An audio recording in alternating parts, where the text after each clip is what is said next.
I have Dr. Grace Harrell. She's an anesthesiologist and a physician. And thank you for joining this podcast. I really appreciate your time. You're welcome. So, Grace, tell us a little bit more about what you do. We've known each other for over a year. We've been working together. But I'm just really, your story is inspiring just because of your background, your medical expertise, but also because of what you have personally been through yourself with a persistent and chronic injury. So describe to us a little bit more about your educational background or what you do professionally. Okay, certainly. I am a native San Diegan, born and raised. Went to college in Massachusetts at the Massachusetts Institute of Technology. While I was there, I got very interested in how the brain works. So I thought I would go to medical school to become a neurologist. I enrolled in Harvard Medical School. And while I was there, I had the opportunity to shadow an anesthesiologist. And once I was there, that was just it. Some lights went on, and I was really very excited about the prospect of doing what an anesthesiologist does. So I specialized in anesthesiology and then subsequently in pain management. So explain a little bit more about, for people who don't know what an anesthesiologist does, what exactly is that? Okay, an anesthesiologist is a perioperative physician. It's a physician who specializes in caring for patients around the time of surgery or other procedures. The field is not exclusively limited to that, but most anesthesiologists care for patients who are undergoing surgery. So before surgery, they make sure that they are fit for surgery. In other words, that they are physiologically healthy enough to withgo anesthesia and a surgical procedure. During the surgery, they make sure the patient is, in very simplistic terms, safe and comfortable. Safe in terms of their physiology is monitored or watched, their heart rate, their blood pressure, the heart rhythm, all of those biological functions are maintained. And also they make the patient comfortable in a variety of ways. One of the ways is with local anesthesia. They can be numbed with local anesthetics, like at the dentist. They can have a regional block where just an area of their body is numb while the patient is still awake. Or there can be general anesthesia where the patient is essentially rendered insensible to pain and other outside stimuli. One euphemism one uses is being put to sleep. It's not two things I want to clear up. One, it's not like being put to sleep like Fluffy or Spot were put to sleep. And it's not like being put to sleep like you go to sleep for a nap. In fact, if you look at the electroencephalogram or the brain waves of a patient under anesthesia, the brain waves look more like someone who's in a coma than someone who is just taking a nap or going to sleep for the night. So essentially what general anesthesia is rendering a patient in what is an irreversible coma. So essentially you induce general anesthesia. When the surgery is over, you take away the medicines that are keeping them in this state, and they wake up, or another word is regain consciousness, and then they go on to the postoperative phase. Postoperatively, anesthesiologists are responsible for, again, maintaining the physiologic responses from having a surgery or procedure, what we sometimes call the surgical insult, and also making sure that the patient is comfortable or relieving the pain that happens after surgery. Now that's fascinating. If you go under general anesthesia, is there any sort of hangover that you get afterwards when you're coming out of it? You can. Every individual is different. Individual's response to anesthesia can be different. And even if the same person is anesthetized multiple times, the response may be different depending upon the length of the surgery, the various medications that one uses. Sometimes patients can be groggy after anesthesia from the residual anesthetic effects. Other problems can be postoperative nausea and vomiting, which can happen frequently. So there are residual effects. But again, depending upon the type of procedure, the type of anesthesia, these things can last from moments to days, to weeks. So when somebody goes under general anesthesia, physiologically, what is happening to the brain? And also, what is making that person not feel pain with that? So if they're in a coma-like induced state, does that mean that they can no longer perceive sensations even in a coma-like state? That is the $64,000 question. Now, although it is an area of very active investigation, no one knows the precise mechanism of how general anesthesia works. There are various theories, but I can't sit here and tell you that I know exactly what is going on when a patient is in a state of general anesthesia. It's thought on some level that the brain slows down, or the active parts of the brain slows down. There are studies that show that it's not just a general dampening down of the brain waves. There are areas of the brain that, in fact, may be more active than when they're under anesthesia versus when they're not. So it's a matter of, to use an electrical analogy, like circuitry. Some of the lights in the house go off and some go on. And the exact way all of that works isn't clear. What about the safety of general anesthesia? Is there anything that can go wrong with it? People go, Yeah. about ready to go into surgery. I know a lot of people who are planning to get meniscus surgery or other types of surgeries. Total knee replacements are very common. So, what would somebody?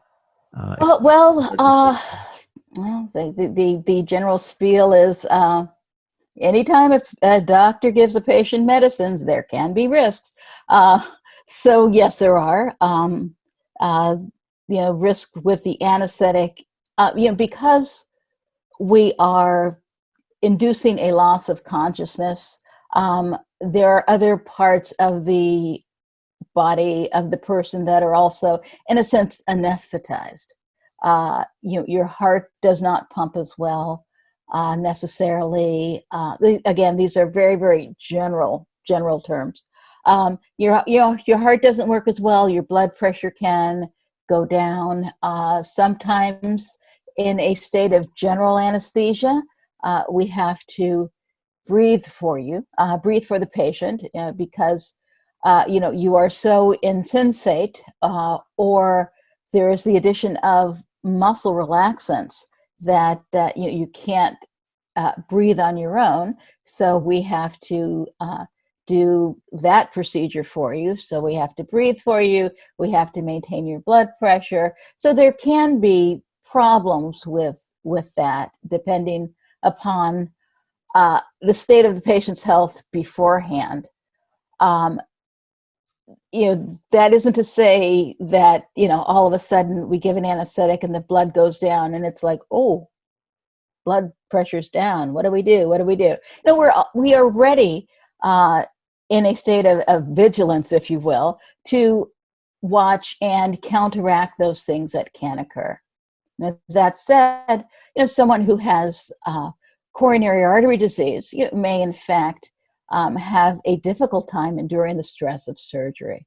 It's not that they can't have surgery if they needed to. You just have to take certain precautions and have in your mind have a knowledge of how the anesthetics work, not so much in terms of how on a molecular basis how each molecule is going to do, but what the general effect is of giving a particular drug, and also ways to counteract any untoward effects that the drug may have. And there are also reactions. One can have an allergic reaction to an anesthetic medication. Again, it's rare, but these things do happen. And when, there are certain prodromes or signs that someone is having an allergic reaction, an anesthesiologist is trained to recognize those things and they have at the ready drugs to counteract that. It's comforting to know that there's a highly trained physician who is specifically dedicated towards monitoring that response during and after surgery. It's good to know that there's, it's not like somebody's just going to go under general anesthesia and, you wish for the best or you hope that you have a good reaction to it, that there's actually things that you can do in the midst of an adverse reaction to mitigate any negative response to it. Yes, a training for a physician anesthesiologist is 4 years after medical school, precisely to gain that clinical experience of taking care of patients when they're in the compromised position of having surgery. So Dr. Harrell, you have a vast medical background and you've been doing this for over 30 years. Is that right? Yes. I don't want to give away anything else here. No. Okay, I started when I was 3. You're 40 years old right now, I think. Yes. That's right. I was a prodigy, but go on. So it's fascinating because that's your medical background and that's your educational background, but you have quite the story of dealing with your own injury. So could you explain a little bit more about what happened to your ankle? Oh, I'd be happy to. Your time limit is 60 minutes. Okay, yeah. If I start to perseverate and just stop me and redirect me, okay? Right, we'll pause the video if the sweat starts to drop exactly. Refocus me on the point at hand. I never thought I would be in a position like I was. I just never imagined that I would hurt myself at work. Simple story is I fell down the stairs on my way to the operating room. I fell down the stairs and I couldn't walk. I was right in a hospital, so went to the emergency room and was diagnosed with finger quotes time, ankle sprain. Another way of saying what happened to me is the severity of my injury was not recognized at that time.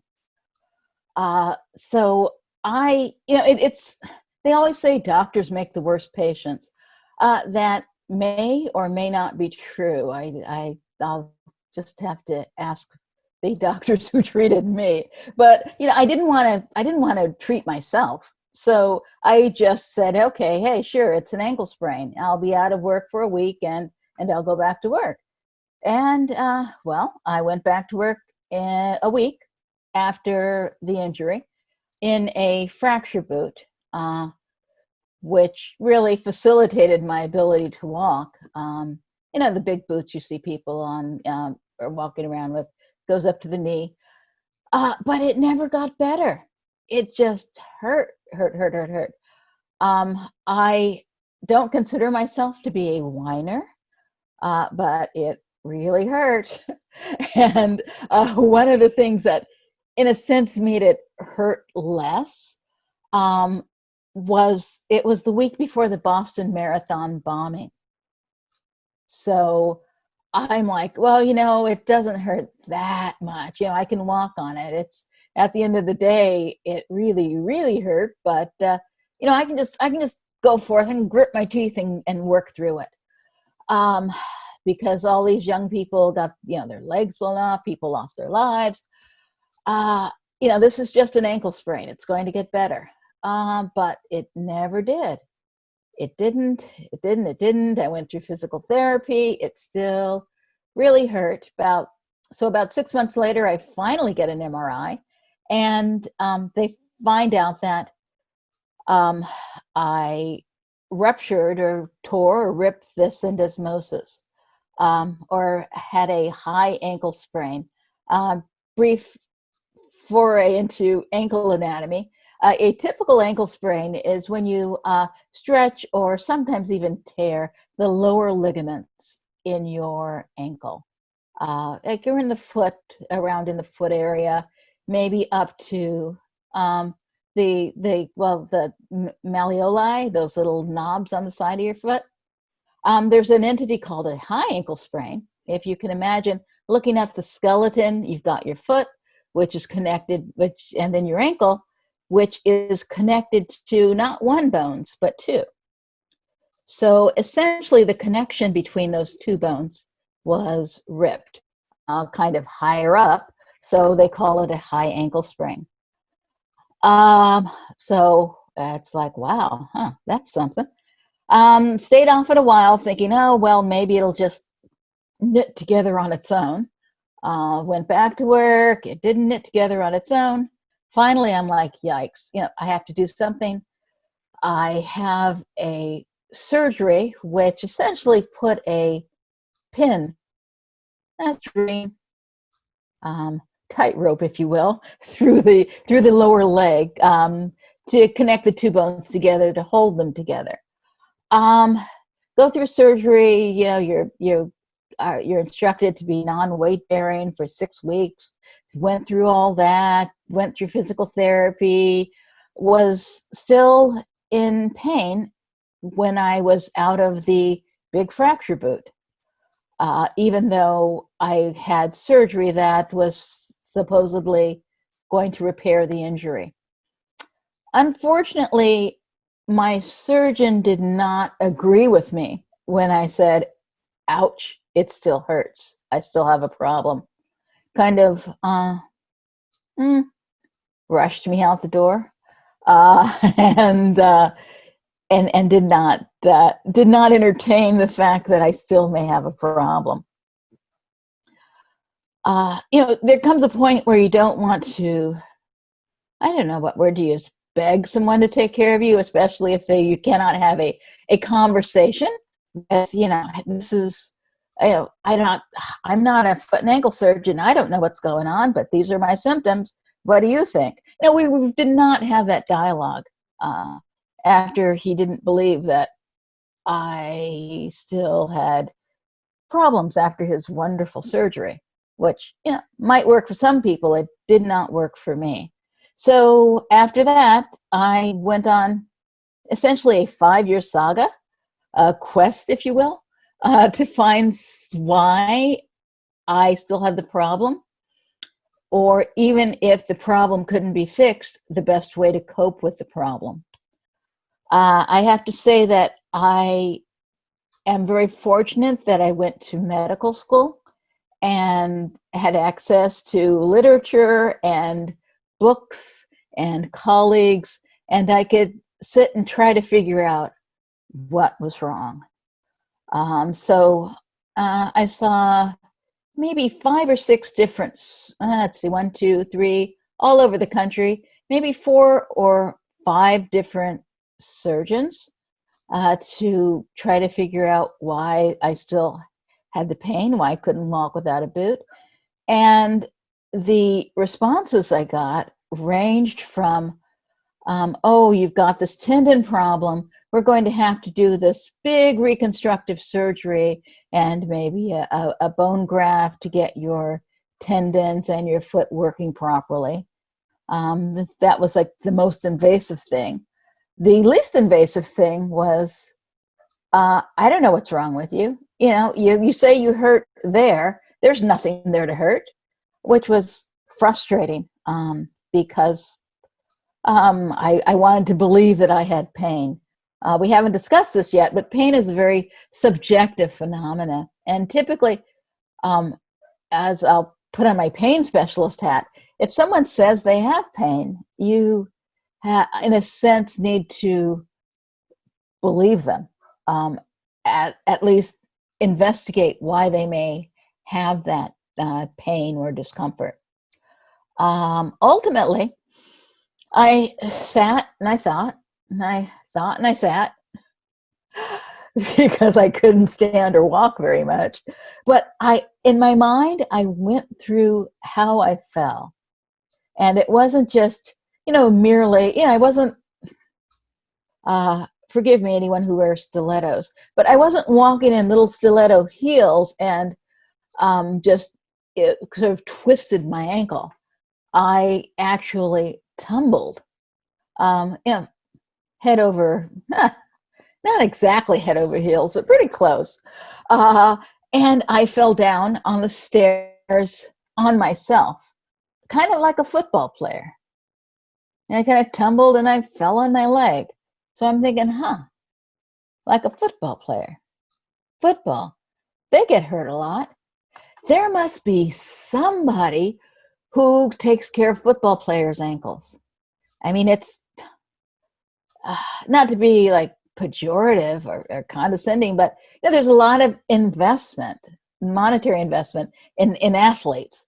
So, they really want to get better and functional and so forth. So there must be somebody who specializes in taking care of football players and specifically their ankles.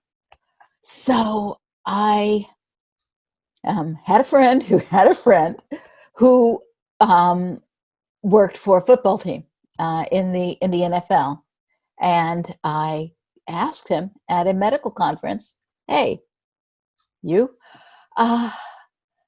who takes care of your guys' ankles? There must be like one or two guys that you send your complicated ankle injuries to."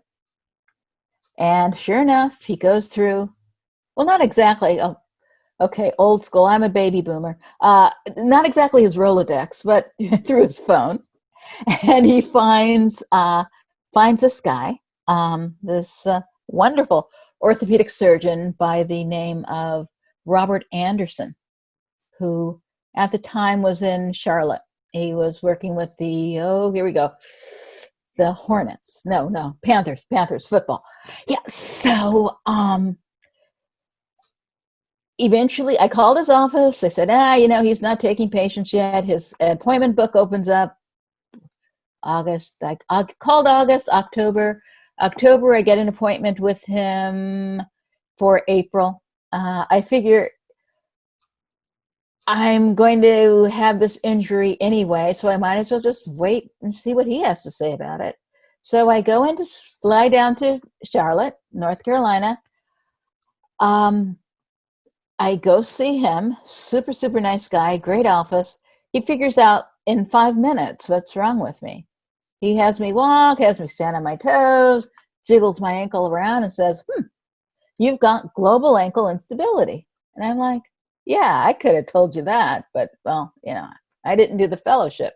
So he proposed what he was going to do to fix me. And eventually, again, busy guy, who parenthetically,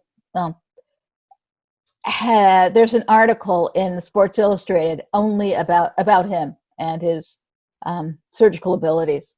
Kind of neat. So I was really blessed to have him take care of me. So eventually, he did the surgery. And I think one of the very key things that made the surgery successful was that he made sure that there was nothing else wrong with me in terms of my ankle and why I was having the pain. Wanted to make sure that there was no, arthritis problem with blood tests, bone problems with bone scans. So he thoroughly investigated all the possibilities before he performed the surgical procedure. What he did was made my ankle stable. He reconstructed both the inside and outside ligaments of my ankle, the lower part, kind of below the malleoli, below those little knobby parts. And then he, the syndesmosis is like where two bones are joined together, which in my case was like ripped asunder. Sometimes that can be repaired. Sometimes you just gotta fix it the best way you can. And it couldn't be repaired, so what he did was fuse them together. So he took some bone from another part of my foot, some plates, some screws, little carpentry work, and fused the two bones together. So the joint, even though it's not much of a joint, it doesn't bend like your elbow bends, but it moves. It moves in a very precise way to help you with your gait. Couldn't do that anymore, but at least having that solid, stable foundation, I was able to, he was able to effect a repair. That's a lot. Thanks for sharing the story. I know it's hard to bring up the details because there's a lot of ups and downs during that process. From the time, I have a question about the timeline. From the time that you had that first surgery and you knew that it wasn't helping to that second one, was that 5 years? Okay, let's see. I didn't write that down in my notes. Let me think. The injury was 2013, 2014. It was maybe 3.5 years. The first surgery was in the fall of 2014. The second surgery was in the the later fall of 2017. So, it's pretty much 5 years, including the recovery and so forth.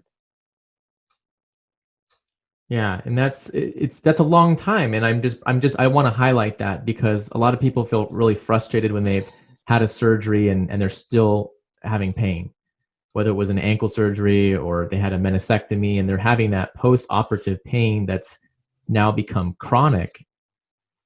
But you had a second chance. It's really this amazing story where you've had the first surgery, you kept with it, but you tried to learn, you tried to find other professionals that could help you. And, thank God that you found a surgeon who had worked with football players, who had the expertise, and you got that second opinion and that proper diagnosis. That's the other key here is that even from the very beginning, once you knew what was going on with your ankle, that's when you were able to start making significant progress or better progress towards recovery. So it's just for anybody that's dealing with chronic pain, I just think that there's so many different advances in medicine right now that even if you're dealing with post-operative chronic pain, there's absolutely hope for you. There's still potential. So I was going to ask you, Dr. Harrell, what did you do after the second surgery? What happened? Was it better 100%? How much percentage better was it after that one? Well, apparently for the first 3 days after the surgery, it wasn't good at all. I don't remember much of that, but my dear sister who took care of me said there was mostly, if I wasn't asleep, I was moaning and staring at the X-ray because I was in disbelief that he did the bone graft, but I kind of believed it because it hurt unbelievably much. Yeah, I'm blessed that I am generally a healthy person, so I never knew. I've taken care of a lot of patients. Oh yeah, sure, but when it's yourself, it's like, wow, this stuff really hurts. I didn't realize, but after the initial healing, the healing phase, there was I guess a lot of remodeling and recovery in terms of initial physical therapy of just from, no, you have this big fancy bone graft, you can't stand on it for a while because you don't want to smush the thing up. It has to heal. It has to heal. The ligaments have to heal. The bones have to knit. And then one day you are they put you in a cast, so you can't walk on it. And then they put you in a boot, and it's like, all right, don't walk on it until this day. And then you can walk on it. And it was still painful. Once I started walking, I would force myself to walk. I'd like every hour I would get up and walk around the house, even though it hurt, because I knew it had to learn to be stressed. It healed to a certain extent, with me laying down with no pressure on it, but it's my leg bone. It needs to be stood on. So it needs to not learn in a cognitive sense, but my whole body needs to learn how to walk on this newly formed leg. So, I did the rehab with the physical therapists, and gradually, you go without the boot and you get in a shoe, and, you walk with the crutches and the cane. And I got to a point where, I could walk. Wow, this is pretty amazing. It still kind of hurt, but it wasn't as bad as it was. Then I realized that I had been really sedentary for years, because I had trained myself not to move, not to stand, because it was so difficult that I had to, again, make myself be active, and also make my leg, all of the muscles and bones in my foot and my leg and my knee and my hip, all of those that work in concert to ambulate and to stand, they needed to get stronger. And I guess that's when we met, Mark, right? Essentially, Yeah. Over a year ago. I found out about Mark in my physical therapist office. They were great. I saw a sign, post rehab physical therapy or something, and I'm like, hey, this is exactly what I need. Sure, I've gone through the required 6 weeks or however much I was allotted, but I still needed more. I've been sitting around for 5 years or so. I need to get stronger. And, having said that, I'm nobody's athlete, even before the injury. I was not a very active physical person. I'm not to say that I'm all brain, but, I developed those skills more so than PE. PE always wrecked my grade point average in junior high school.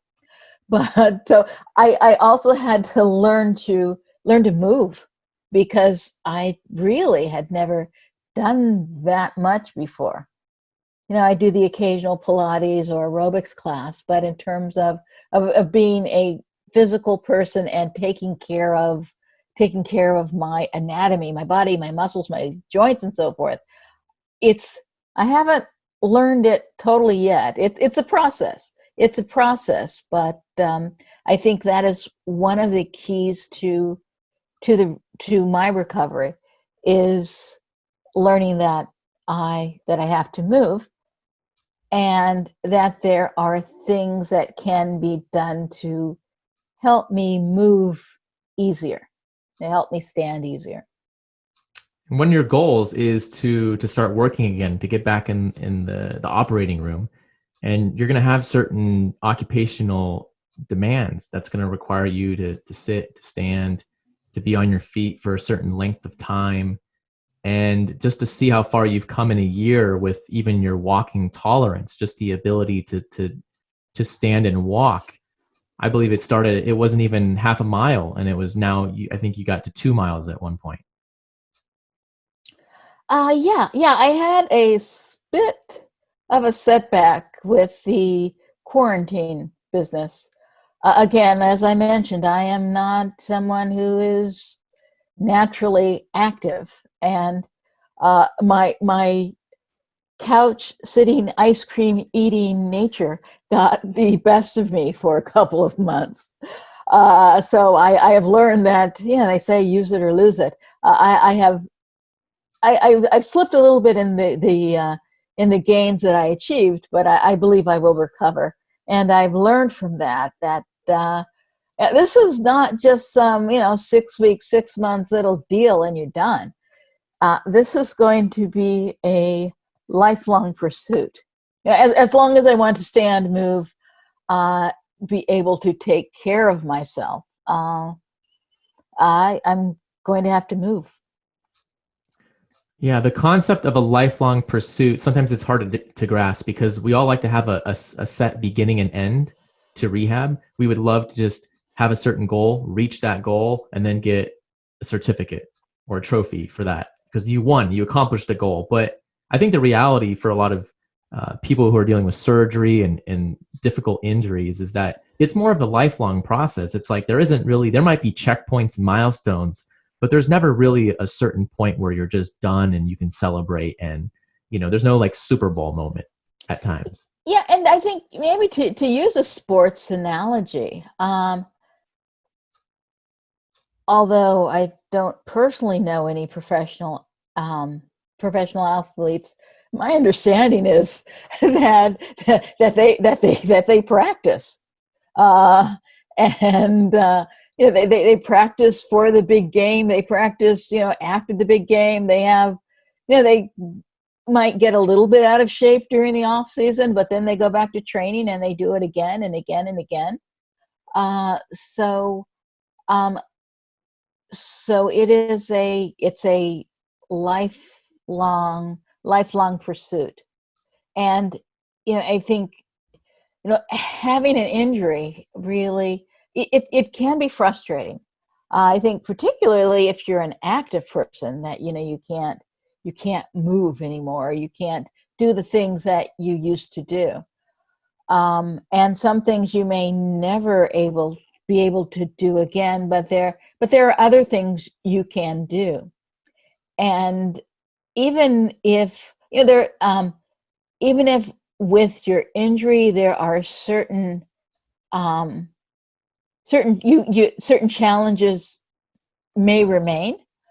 There are certain pain syndromes that are particularly challenging to treat, don't necessarily have a surgical answer. There are ways to learn to manage them. I think sometimes patients and physicians, I can speak from both sides of the story because no, I'm a pain specialist, but yes, I have a pain problem as well. They expect a magic pill or a magic procedure to make it all go away. And sometimes that doesn't happen. But there are ways to help manage, and I'll use another physiology word, to modulate your response to pain. That's a fascinating topic. So just briefly, can you describe what chronic pain is and how this persistent pain is different than that short-term pain that somebody might experience, like when you were really sore after that second surgery? How does that chronic pain, how is it different from that? Okay. I don't have my blackboard here, so I can't write and do diagrams and so forth. But so I'll do my best to visually describe it. And this is like super simplified. So this is like the Dr. Seuss version, but I'm not going to make it rhyme. So we can just consider there to be two types of pain. There is acute pain and chronic pain. Acute pain is, you can talk about pains that you have after an injury. You're chopping carrots and you cut yourself with a knife. You for some reason think it's fantastic to stick your finger in a flame, and it hurts. That's your body trying to protect itself. Or you have a surgical procedure, and because of the process, again, your body is trying to protect itself. Um, it hurts, and then it heals. Chronic pain is pain that lasts a long time. There are various categories of chronic pain, but very simply speaking, chronic pain is pain that you've had for, depending on the source that you read, the definition, 3 to 6 months, or pain that lasts longer than one expected from a surgical procedure. Chronic pain can be pain from nociception, or from something that's stimulating pain receptors. It can be pain from nerves, that nerve damage, from nerves that have been cut or have some type of metabolic injury, like diabetic neuropathy. Or it can be pain from some other source that you can't really identify, called functional pain. And there are no real discrete categories. Sometimes, and oftentimes, chronic pain can be a conglomeration of different types of pain. So there ends up being a lot of crossover. It's like the Venn diagrams that you see with the different circles, where there's different factors contributing, and then the pain that you might be feeling might be in the center of that circle. Yes, yes. So your experience is so unique. Even with knowing that the science of pain, what other factors played a role in the pain that you were feeling? What are some of the things that are kind of similar and different than what you knew about pain? Was there anything maybe unexpected that you didn't Well, realize? I have a better appreciation for the difference between pain and suffering. You can describe pain as, what a patient is, what someone is feeling, or pain in terms of nociception, or physiology type pain. But there's also an element of psychological. There can be an element of psychological distress that is associated with the pain syndrome, or the pain response. So I think, on top of having a physical reason for pain, there's often a lot of other factors that make it particularly distressing. As if, the physiologic stress of being in pain wasn't bad enough. There is, I lost my job. Oh, I can't play with my kids. Oh, I'm going to miss that beach party because I can't stand up. So there are lots of other factors that go into the whole, let's call it the whole experience of having chronic pain. Yeah, it's very complex. And then last thing, real quick, how can exercise help with these different types of pain, both either whether it's psychological or the actual physiological response? What does exercise do? Well, um, let me categorize that. One thing in general, no matter what your state of health is, being physically fit is beneficial. Now, by the term physical fit, I don't necessarily mean, being, Ms. or Mr. Universe, or being able to run a 3-minute mile or whatever, but to be in optimal physiologic condition. That is to, have a good, as good as you can for yourself, a good, cardiovascular tolerance, to have, a good respiratory tolerance. So in general, no matter what your state of illness is, the more fit you are, or the more fit you can become, the better it is. The better it is for you. In terms of pain, let's see. We didn't. Let's see. Okay, let's just talk about one thing. Is the endorphins, enkephalins, the feel-good neurotransmitters, serotonin, dopamine, that can happen when one exercises. So you exercise, again, very simple. Your brain releases certain chemicals that make you feel good. So there is a mood-enhancing effect to exercise. Another benefit of exercise for some people with chronic pain is you have the ability to strengthen parts of your body that might make things easier for you. Say, for example, you've got arthritis in your knee. It would be very helpful to strengthen the muscles around that joint to help stabilize that joint. So that's a situation where exercise can help with joint pain because the muscles are stronger. Your knee, for example, does not feel as much pressure. So the nociceptors, those pain receptors, aren't going to fire as much. So getting stronger is one benefit of exercise. Getting the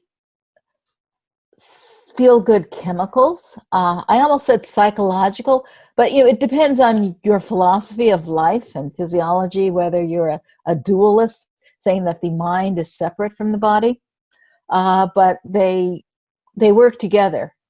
If you believe it's all one thing or the mind is separate from the body, there are chemicals that are produced that can help your mood and help you feel better. So they can be stronger to help the parts of your body that have pain. You can induce or produce neurochemicals that help your mood, help you feel better, and also that exercise in general will make you more physiologically or physically fit, so you can manage the physiologic stresses. That's a good description. I think it's a helpful description, and it's good to be reminded about the benefits of exercise and to know how it helps. I think many people know that it helps, but we don't realize in what specific ways that it does. And we're probably just touching on a few of them. There's even more that we can get into, but that was still a great explanation. Well, this interview went a little bit longer than some of the other ones. I just wanted to hear your story. I think it's something that's extremely unique. You have such a unique background, and then to have gone through this. So I hope a lot of people hear this, because I want them to know that you can get second opinions. You can pursue an accurate diagnosis. You can use exercise and mobility to make improvements, and you can gradually load your body with more activity to become more physically fit and to be able to tolerate more, even if you're dealing with chronic pain. And you're absolutely a testament to that, and to just continue with the process and just know that the whole pain experience is extremely complex. Science and medical literature, researchers are learning more and more about it. And in 20, 30 years, we're going to be having so many, we're going to have a lot better techniques to be able to manage pain.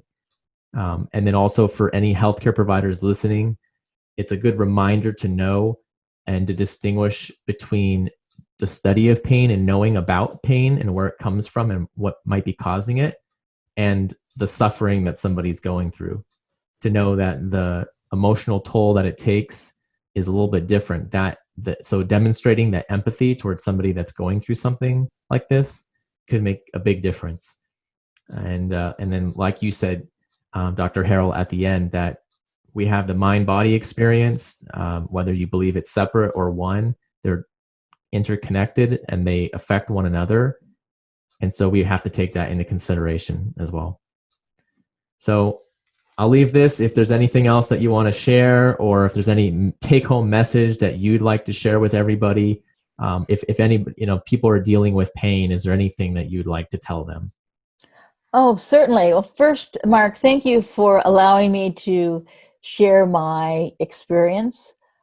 It really has made me a better doctor because I know what it's like to have experienced pain. It's also made me a better person, I believe, because it has really taught me patience. And I would just like to share with people that they should never give up, even though they have a chronic pain problem. They're told that it's not going to get better, or they're told that there's nothing that can be done surgically. There are all sorts of other things that can be pursued to help you manage your pain better. We didn't touch on these things, but for example, hypnosis, acupuncture, meditation. There are many modalities that are useful in helping patients that are experiencing chronic pain, help them to have a fulfilling life.